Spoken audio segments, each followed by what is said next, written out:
ليس البر أن تولوا وجوهكم قبل المشرق والمغرب ولكن البر من آمن بالله واليوم الآخر والملائكة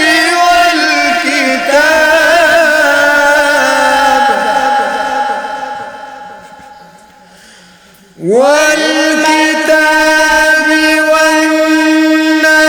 والنبيين وآتى المال على حبه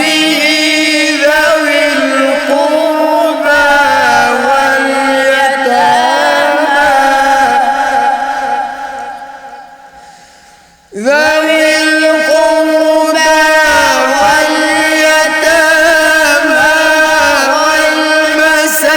والمساكين وابن السبيل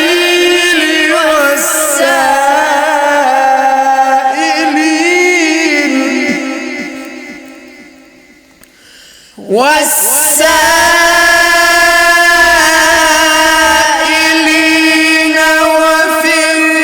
الرقاب وأقام الصلاة وآتى الزكاة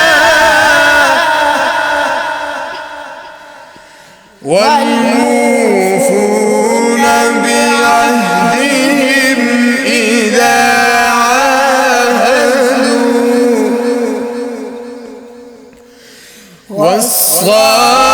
والصابرين في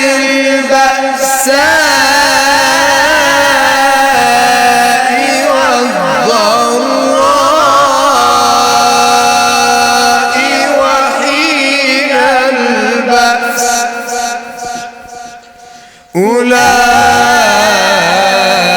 أولئك الذين صدقوا